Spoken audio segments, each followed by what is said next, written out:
What's going on, everyone? Welcome back to another episode of the Mostly Occasionally Show. I'm your host, Brandon Wenner, the publisher of BroBible.com. I am absolutely stoked for today's guest. It is the one and only Derek Trucks. Now look, if you know your music, you know him as one of the greatest guitar players on the planet. He is an absolute generational talent. He's been at it for decades at this point in time. But what you might not know about Derek Trucks is that he is also what Wright Thompson at Garden and Gun magazine rightfully calls a phenomenally educated bourbon geek. That passion for bourbon led Derek Trucks and his brother to start Ass Pocket Whiskey. Ass Pocket Whiskey is a brand with a brilliant mission: to take the pretentiousness out of the bourbon game.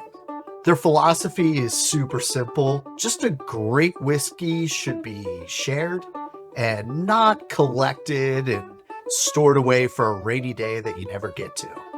This whole idea was sparked after a night with the legendary bourbon-making Van Winkle family, where they cracked open a priceless bottle and finished the entire thing around the fire. That's just how bourbon is meant to be shared. That's why the whiskey comes exclusively in these 200 milliliter bottles. It's the perfect size to fit in your back pocket. Hence the whole name, Ass Pocket Whiskey. It's all about turning a collectible into a celebration. Now, in our conversation, Derek shares some unbelievable stories about his never-ending search for time machine whiskey. That includes finding some bottles that he considers to be his holy grails. One of those is from 1953, and he found it in a dusty Mississippi liquor store when he was on the road. That's kind of the great thing about his job and blending it with his hobby of looking for great bourbon. He's constantly on the road, so he can constantly link up with enthusiasts and bourbon collectors to find these incredible collector bourbons. We also started talking about some of the other highlights of this conversation, include talking about football. I don't know if you know this or not, but Derek Trucks is a huge Jacksonville Jaguars fan, just generally a big football fan. I remember back in the day on Bro Bible writing about seeing him in the Super Bowl coverage in the suite of the late great Seattle Seahawks owner Paul Allen, and being like, wait, that's Derek Trucks. So we talk a little bit about that. And then we also talk about music, of course. We talk about B.B. King. We talk about when he linked up with Trey Anastasio to do a incredible cover of the Derek and the Dominoes album, Layla. So this is a special one for me. This is such a special one for me. I've been seeing Derek Trucks live since like 2001, 2002. I remember the very first show I saw him. It was the Derek Trucks Band opening for Phil and Friends at Hershey Park Stadium in central Pennsylvania. And I've seen the Tedeschi Trucks bands tons of times over the years. So it was so awesome to link up to Derek. I'm super gracious for his time. It was great to talk to Derek. It was great to talk about his bourbon and music, of course. So thanks so much for listening. And here's the interview. Derek, great to meet you. Good to meet you, man. How's your day going? Where are you joining us from? We're in Syracuse, New York. We rolled in maybe noon or 1 and had a few interviews, and the internet went out. So we're tethered to somebody's phone right here if it gets squirrely. Oh, nice. Hey, that's all good. We can handle squirrely. Like in some ways we are a little squirrely. Perfect. Wonderful. Well, dude, how's your summer been, man? Always busy time for you. And I guess we could just start with like hearing a little bit about how summer's played out before we talk about whiskey. Perfect. It's been good, man. It's been a busy year. We cut a record early this year that'll come out early next year. So we finished up about 17 tunes and have a record and a half maybe. Started playing some of the new material, which has been a lot of fun. And we've been out on the road. We started this tour in Tulsa. We had a screening for the Mad Dogs and Englishmen film that came out a little while ago. Awesome. And we went back Leon Russell's old church studios and did a screening there. So that was a pretty great way to kick this thing off. And then hit Red Rocks for a few nights and made it out to the Gorge on this trip. It's been we've been logging some miles. It's been great though. And we found a lot of good booze on this tour. It's been pretty great. I can tell you have a collection. I wasn't expecting a collection.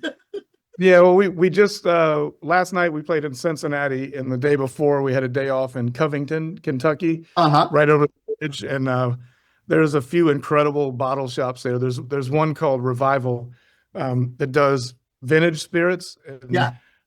I've known the guy for maybe 3 or 4 years. Brad Bonds is his name, and he'll send me pictures of stuff, and I'll sometimes late night purchase it, and then it ends up in the basement at his shop.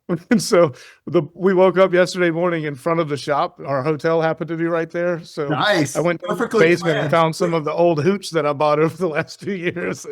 So we hit it pretty hard last night. We had a bunch of friends out in Cincinnati, a bunch of bourbon friends, and we got on some old vintage spirits. So what were some of the rarities that you pick up there? I mean, it looks like I see some old Forester.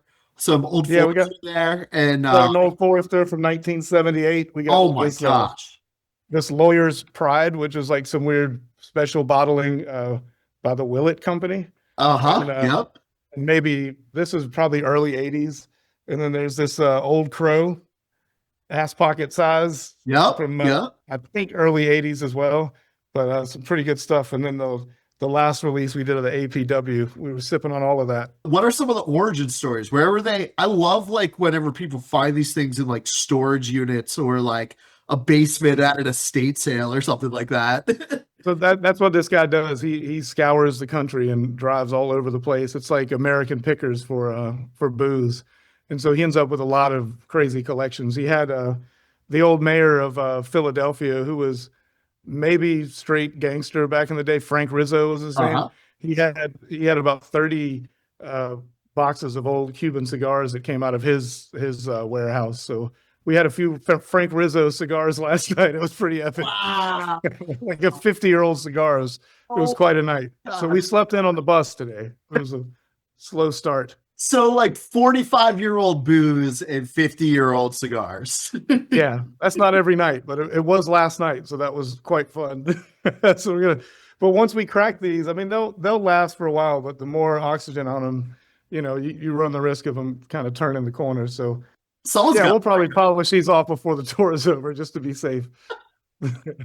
That's awesome, man. It's great to connect on APW, Ass Pocket Whiskey, your flagship bourbon brand. And, it's kind of funny because you grow up listening to your music, of course, the Allman Brothers music. There's like a direct lineage with bourbon, like culturally, between it.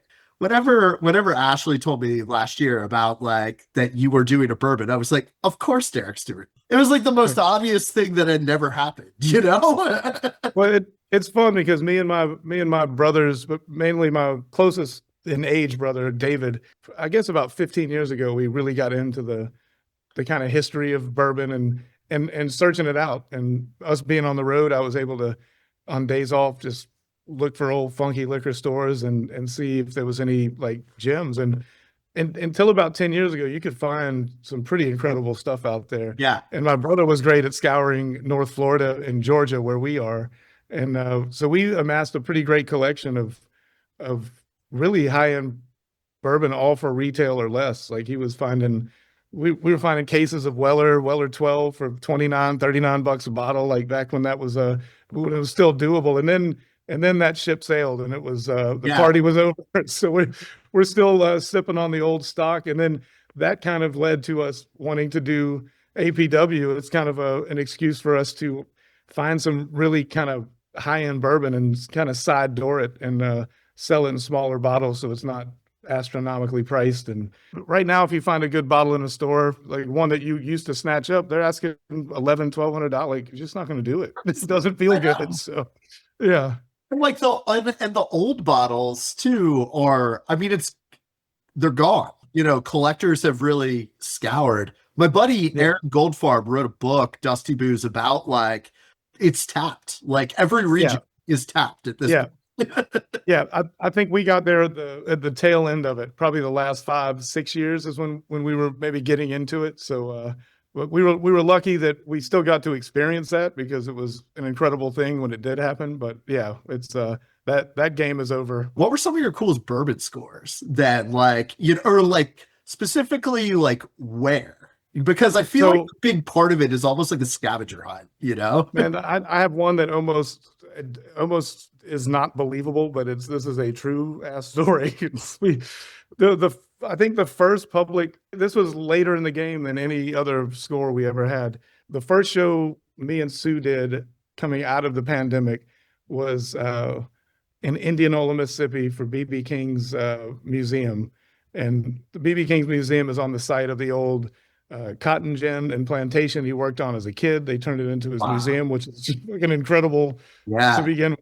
But he's also buried there. Like he laid in state in the cotton gin that he used to work in. So they redid his gravesite and they were throwing a show on his birthday. And so me and Sue went down there. And I mean, that's Indianola is a small town in Mississippi. Mhm. And we were staying at a Holiday Inn, and there was an old funky liquor store across the street. And Sue was getting ready, and it was on my birthday. I remember running out, and I walked into the store, and it looked like there just wasn't going to be anything worth looking at. And I look behind the counter, and I see a bottle that I was like, did they like repackage like the vintage old Fitzgerald, like very old Fitzgerald? And so I asked the guy to look at it. He brings it over, and it's a bottle from 1953 of like Stitzel-Weller. Like we're talking like the Holy Grail. We're talking like a $10,000 bottle of booze, basically, or $7,500.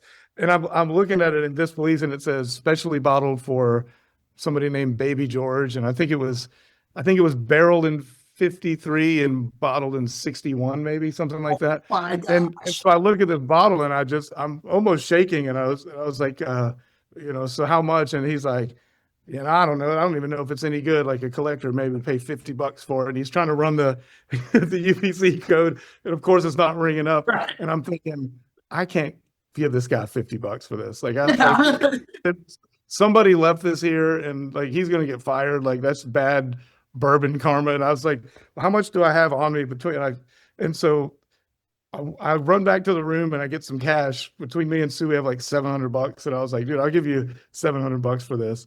And he's counting the money out. And as he's counting it out, somebody behind the counter is like looking it up online.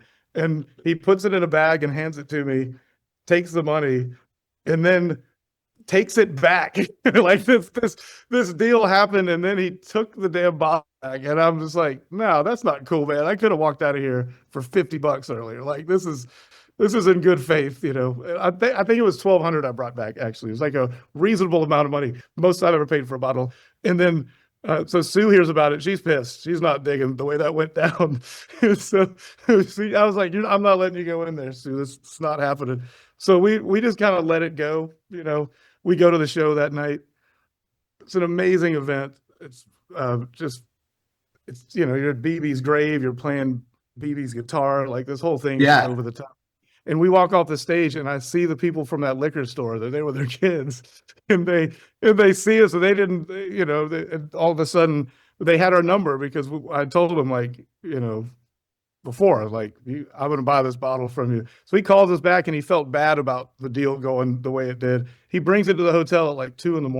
I'm not telling him. I remember he had a Elijah Craig 18. I was like, why don't you bring that over there? We'll drink that together. It's like just bury the hatchet here. Sweet operate.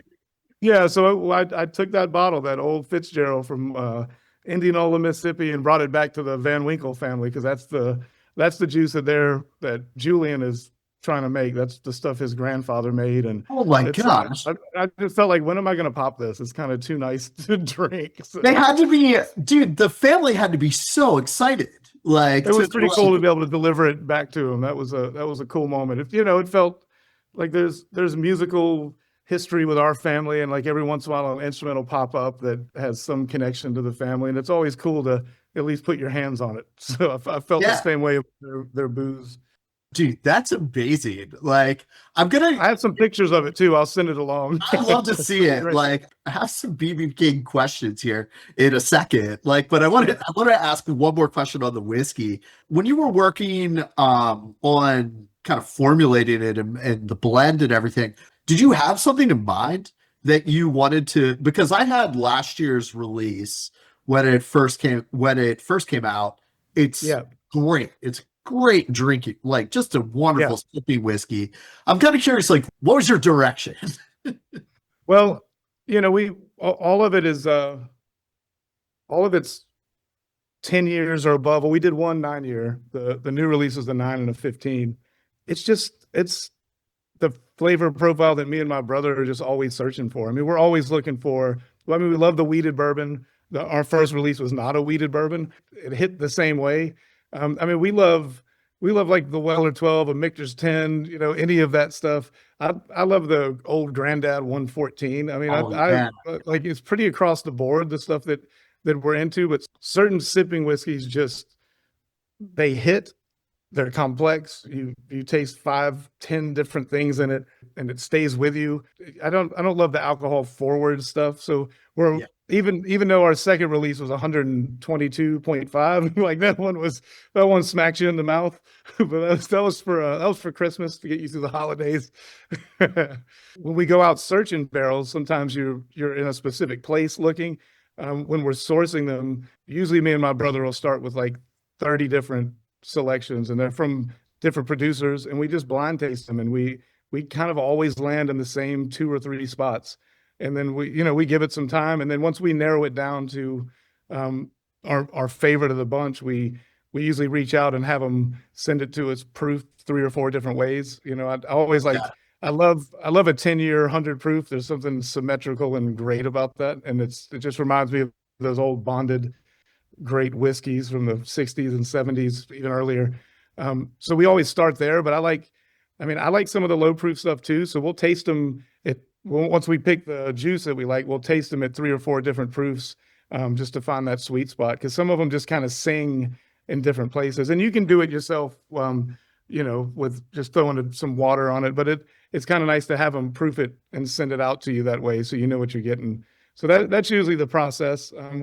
We've done it a few different ways. The next release, we're doing the one with Danny Wimmer, Yeah. Yeah. puts on Bourbon and Beyond. That was the one where we kind of collaborated on. We found a place where we both liked the bourbon from, and we had about a dozen different things to choose from, and separately we tasted the stuff, and we landed in the same 2, and then we got together and just kind of narrowed it down. And I think it's probably my favorite of the bunch. The 15-year that we put out last, Yeah. is pretty hard to beat, though. That one's going to go. I'm having to hide that one from myself because they keep disappearing, and I know there's limited stock because it was only, I forget how many barrels we were able to find of it. But it's a fun process, man, and being able to do it with my brother has been a real treat. Oh man, that's such a cool thing to bond over too. Yeah, Like, that's awesome, man. That you really is know? fun. I mean, So even on this tour, we've been out for over a month, and we did virtual tasting, and it was it was nice. Felt like I was hanging with my brother at home. He was in our studio at home with all the bottles right. out. I forget where I was, somewhere out west, maybe in California somewhere. So it was good. I could see my house and studio and see my brother drink some booze with him. It was pretty damn fun. Oh man, that rocks so much. I took it on a ski trip to Mammoth in the Eastern Sierra, and I was like, this is perfect. I keep one on me almost all the time, man. Yeah, it's Get on perfect. stage and I have it in my back pocket and I put it on my amp. Where did the name come from? Because it's such a funny name. So it's a name I heard tossed around early years when we were touring down in the South, but there's a great R.L. Burnside record I think it's called An Ass Pocket of Whiskey. I think, Perfect. and it's a picture of him on the front with like a wife beater shirt, and it's like a cartoon of him. That's And there's amazing. 2 ladies with big derrieres to each side of him, and he's got a pint of whiskey in his hand. It's a pretty amazing album cover. But that name always stuck with me because we love good booze. Don't love the like how pretentious the whole game has gotten. Yeah. So it's just kind of a way to maybe take the piss out of it a little bit. That's beautiful. Like, and you're so right. Has gotten so pretentious. Like, And I get it. I mean, if I were those companies, I'd be proud of making You some should of that be. stuff too. Yeah, yeah, But I mean, when you're like retailing stuff for like $7,000, you're yeah. like you won this lottery to sign up because you're trying to win these bottles. And they're It's like, here, you have the opportunity to spend 10 grand on a bottle. You're like, I can't. That's it's not not for happening. the common man anymore. It is not. Like, It is not. And so that's the beauty of it. The beauty yeah. of bourbon is, and I'm from the deep South. It's a complicated history that we have down south. And like the Almond Brothers Yeah. bourbon, some stuff we can just be straight up proud of. It's like I like being able to lean into that. So So, music obviously, like, look, like music opens up doors like crazy, but like booze does too. So, like, yeah. I'm kind of curious, have there been any really cool, like, other musicians that you've bonded with over bourbon that also like are, kind of are able to geek out about it a little bit, like, in addition to the music itself. There's definitely we have some friends that have the same passion for it as we do. The Wood Brothers, who I Oh, love, the incredible best. band. But Yeah. Oliver and Jono and Chris, they like the high rise. They're rye people. But Yeah. every time they come to Jacksonville, if we're in town, we bring them a bottle of our Weller or some of the barrel picks we've done. We try to booze them up before their show, make it a fun show. But we've been really lucky. We met a lot of the bourbon families being in and around Kentucky, and we've had some incredible hangs with especially the Van Winkle family and Ed James and that crew. Nice. One of the things that kind of kicked off the idea for our whiskey was the first barrel pick we did. This was probably 8 years ago. Me and my brothers and a few friends from Jacksonville went out and we did a Weller pick, a foolproof pick. Afterwards, we went to Ed's for a cookout, and Julian Van Winkle was there, and I think Preston was there. And Julian brought us a special bottle of Old Rip 10-year, and the label said specially bottled for the Trucks family barrel pick. And like, it was just this incredible, like this heirloom, this gift and then I was like, I feel like we should crack it. And he was like, that's what I'm talking about. And he's like, my dad would always say, like, if you're cracking a bottle, you should finish it with the people you're there with. Like if it's important enough. And so we took that bottle that was probably the baddest bottle I'd ever had. We cracked it and we drank that whole sucker that night around the fire with them and my brother. And I was like, that's what you're supposed to do with that shit. Yes. So that's Drink the it. small size. The idea with the small size is you don't feel bad cracking a 200 milliliter and passing it around the fire and draining it. So that kind of kicked off that idea of like taking the pretentiousness out of the whole thing. Even really good whiskey, Yeah, yeah. I mean, you're not pouring it with like a Coca-Cola, and I mean, you can do what you want, but the Van Winkles are not making whiskey to be souvenirs. Like, no, they're not. And they drink. try to keep the retail down, 89, 99, 109. It's $4,000 on the secondary market. It's not, they can't help that. It's kind of funny that you brought up playing it at BB King's gravesite, because I was thinking about this, like that clip of you with BB at the Hollywood Bowl, like years ago when I don't know when that was 2012 maybe, or something like that. And he just like it's BB, John Mayer, you, and he just stops, man. And that place was like a pin drop. Like while he's just staring at you, like man, I remember it like it just happened. It's like one of the coolest moments I've ever seen, man. You have a few moments in life where while they're happening, you're thinking, oh, I'm gonna be telling my kids about this one. like that was one of them, man. Because I mean, BB was a hero of mine before I even started playing guitar. Like he was my dad's hero, and he was Dwayne Almond's hero. He was my hero's hero, And so. And Susan had been on the road with him, I think back to in the 90s, like 97, 98. So she knew him really well. I had met him a few times, but never really gotten to play with him. I think the Hollywood Bowl was the second time I was on stage with him. And just having those moments nothing feels better than like playing a lick that your hero inspired and him yelling and playing it back to you.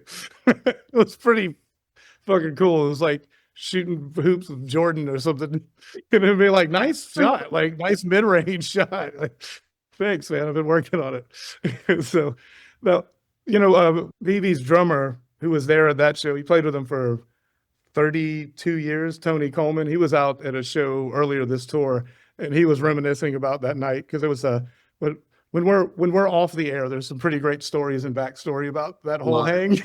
I love it.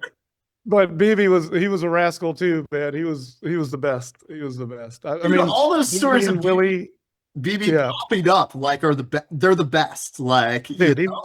Every time we were ever around him, it was just you felt lucky to be around him, and he made the world a better place. That's for sure. He was a special human, special spirit, and really a lesson on how to do it. Because that dude he's making records in the 50s, and you know, and I'm sure it wasn't the easiest road no, for him. no. The path he had to navigate, and he did that with a smile on his face, and he just charged through the bullshit and they built a museum on a cotton plantation. Like it became his museum. They said he would sit across the street. There was a stump that's still there across the street. He would sit there and watch them build the museum late in life. And I was thinking, man, what was going through his head watching them like build it on that site? It's kind of the most incredible American success story possible. Like, he didn't have to fire a shot. He just went around and like met every head of state, and it's kind of incredible. It's not like it was like the same as like, Elvis and Graceland or something like that, where No, like, it was hard earned and yeah, it was hard. hard earned. Yeah, really wild. And we were just on the road earlier this year. We did about, I think, a dozen shows or more with Buddy Guy, who's about to turn 90 years old, Yeah, man. Just yeah. wild. And every night that dude we'd sit in the dressing room with him. He would tell stories. He would tell stories like pre-running water on a plantation stories. I mean, that dude lived through it. And I remember, I think the first night we were out with him was about 10 minutes before his set, and I was like, Sue, we should let Buddy, have some time, get ready. And he turns around and he goes, "What? You don't drink anymore, Derek?" And I was like, "No, I'll have a drink with you, buddy." And he was like, "I used to get nervous before I go on stage, but Muddy Waters told me, you know what? Just have a drink and calm your nerves, and you're not going to please all those motherfuckers anyway. So just go out there and do your thing." And so he said, he was like, every night I have a drink. He's like, I stopped for a while, but then I wasn't feeling so good, so I'm back on it. And so he takes a bottle of XO. He's got a cognac there, and he pops the bottle and he pours it in wine glasses, and we have a cheers and we have a sip with him. And then I take it around to the band, and I'm like, this is like Buddy Guys, blues, Holy Communion, sniff this, sniff it, take a little sip. So this happened every night of the tour. And there was one night of the tour where I missed going into his dressing room before the show. So I'm standing side stage when his set's ending, and he sees me, he goes, "Oh, you thought you got away?" And then he calls me over, and over by his guitar setup, there's a drawer with a bunch of coffee mugs. He pulls a coffee mug out and he fills it halfway full of cognac. It's like, hands it to me before our set. I was like, "Yes, sir. I will make sure to drink that." That's pretty epic. I have to ask you about, like, I only have a couple more minutes left, man. And I could talk to you literally for days. I've been seeing your music since I was 16 years old, when you were opening for Phil and Friends in 2002. And just watching your evolution has been unreal. And then also seeing your work with the Allman Brothers, when you were sitting in Penn State 2008. Oh yeah. Yeah, those, like, oh my gosh, those shows, all of it. You talked about Phil music. shows are great too, man. I love those Phil days were a lot of fun. Oh my gosh, those Phil days were so incredible. That was right after Joyful Noise came out, like, Yeah, that's right. and Yeah. oh my gosh, amazing. Two questions I'm going to try to wiggle in here real quick. Number one is, dude, it's almost football season, and you were a side character in one of the most interesting moments that I've ever seen, like where you were at the Super Bowl in Paul Allen's suite, like back in the day when the Seahawks won. And dude, I've always wondered, how? Like, what? Were you and Paul like friends? Like, what was that? So I knew Paul for about 15 years. We played a venue in Seattle that I think was connected to the football stadium, and the GM of the team, Tim Ruskell at the time, he came down. He had a helmet signed by Mike Holmgren, and he knew we were big football fans. And he was like, man, I think Paul's going to come down tonight. You know, he's a big guitar guy. He plays guitar. He's a big fan. So he came out to the show, and we just kind of hit it off. And then a few months later, I get an invite through his secretary to the Super Bowl. And I had been going with another friend in New York who had been taking me to, I went to 3 Super Bowls in a row with my buddy in New York. And I was like, Paul, I wrote back, man, it's an incredibly generous offer, but it's kind of a tradition. I've been going with my buddy for a few years, and I'll be there, but I can't leave him hanging. And he was like, well, invite your friend. And so me and my friend Michael Lockhart ended up in the box with Paul. And then I went to 12 Super Bowls in a row with Paul. I went to 12 straight. Really? And I mean, I was next to him when that Patriots Seahawks, where they got the ball on the 2-yard line, and they have Marshawn Lynch, and it's like 2nd and goal, and they decided to go ahead and throw it to Malcolm Butler. That was the worst ending of all time. That was so. I was standing shoulder to shoulder to Paul when that happened, because the play before, the buzz in that box was like they were about to win 2 in a row. They have a dynasty going, and then that interception happened, and it was like everyone went ghost white, like somebody just passed away. And my son was next to me, who's the biggest Jags fan, and he goes, "Hey, Dad, at least it wasn't the Jags." And I was like, I can't say somebody's losing their job in this room. It was incredible. It was the saddest after party you've ever seen in your life, man. Like George R. Martin was there, Snoop Dogg was playing, everyone was already paid, but it was man, that was a rough one, because that should have been the greatest after party of all time. That's amazing. And then one very last question that I want to wiggle in here. When you did Layla with Trey, like, all right, at Lock-In, performance was incredible. The recording of it, iconic, amazing. One of the coolest things about it is you have this story in the liner notes there about like how you and Susan were around New York, like in the rehearsal, and it's such a great story, man. Like, I would just wonder if you could maybe just talk a little bit about that. I remember we were heading to the rehearsals for Layla, and I was trying to remember who wrote "I Am Yours," or if it was like an old Sufi poem. I thought maybe it's like a Rumi poem or something. And I remember looking it up and seeing the release date and thinking, "There's no way that's true." Like, and so I looked at another source, and I was like, "Sue, you were born on the day this record came out." I have chills thinking about it. I was named after that record. It was just like, we were on the way to that rehearsal. I was like, this is insane. Of course that's true. Like, of course it's true. It's like, I got to play in Clapton's band, and we went out to the house that he lived out in the country outside of London. He lived with Patty Boyd with Layla. And I got to take my father, the roofer from Jacksonville, and he's having high tea with Clapton in the English estate. And I'm thinking, what kind of life are we living here? Like the Layla paintings in the foyer of the house. Like, this is crazy. It's been a wild run, man. That's for sure. Dude, do you know if, like, I can't remember if that was I think that was released as like a Trey band thing, even though it was a collaborative project, but did Clapton ever comment on how you guys did that? He enjoyed it. He finally came out and saw our band when we played the Palladium, I think. We had just released "I Am the Moon," and there were some tunes on that record that he really loved. And then he commented on, he's like, "Thank you for playing that music." And I think we maybe did Bell Bottom that night. Nice. It was nice, and I think he appreciated that it's out there. And when I went to the Robbie Robertson show last year in LA, like the tribute thing that they put together, and Clapton was there and Trey was there, I was like, they got to be talking about it. Like, I hope Clapton told Trey thank you. I don't know if he did. I'll ask Trey. That's awesome. But anyway, well, man, I appreciate you, man. It's been a blast. Yeah, thank you so much. Great talking to you, and best of luck this fall. Have fun at Bourbon and Beyond, man.